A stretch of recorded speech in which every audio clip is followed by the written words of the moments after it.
My name is Louise Lawrence. I am lucky enough to be one of the Earth's Edge guides. I've been working for them for 5 years and done over 25 treks with them now. So we're here in Herbert Park in Dublin, and I'm going to tell you a little bit about my recent trip to Kenya for the Tri-Adventure.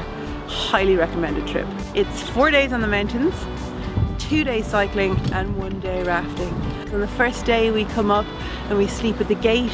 The second day we trek through lovely pastures. You can see evidence of elephants. Apparently the lion had been there recently as well. We went to see a beautiful waterfall that was huge, spectacular, energetic. And then we traversed and came round to a beautiful lake, and we were the only people camping by this stunning lake, watching the sun go down.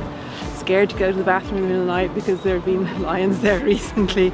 And then the next day again we just continue on up the mountain, stay by another lake, and that's where we get to see this spectacular scenery, and we want to have a look over the cliffs, go to bed for a couple of hours, get up at 3 o'clock and then actually head to the summit, which is about 4 hours at night time. But as we get to the summit, the sun comes up, spectacular, and again we were lucky enough to be the only people standing on the top of the mountain. And the terrain is quite interesting. It is trekking, but there's tiny little rocky steps up on the night, which makes it really feel like you're up in the mountains.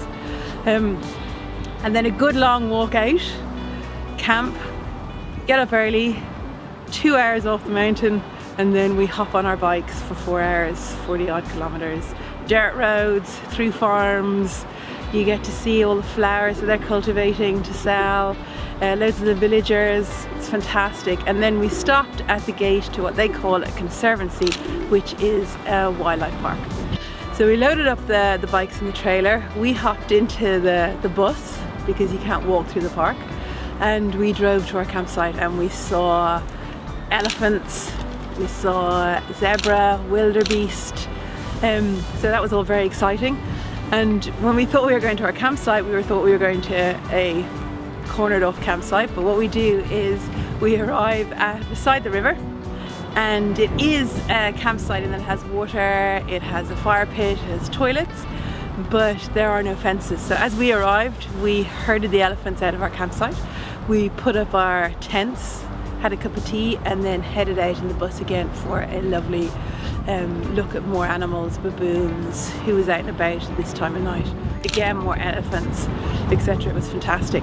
And then come back, have our dinner, cooked on a fire, and the whole conservancy comes to life. So very, very exciting.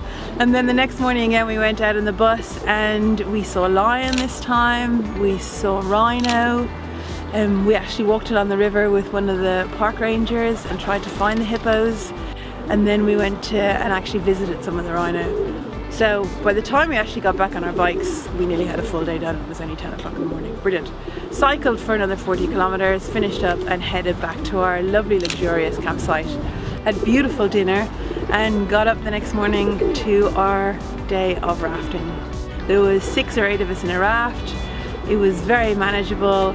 They brought us back into waves so we could flip the rafts, etc. But a really, really great day. And then back chilled out for the afternoon, had a lovely dinner, celebrated all our achievements, big barbecue, and then unfortunately we had to get up the next morning and go home. So the Kenya Tri-Adventure is suitable for anyone who has a base level of fitness. It's down as demanding on the website, which it deserves because you are summiting nearly a 5,000 meter peak, but it's done like everything at altitude at a nice steady pace, but it's more about the endurance and a little bit of preparation for hill work and cycling. If you haven't done a trip like this before, that's not a problem. It is definitely suitable for your first trip out with Earth's Edge.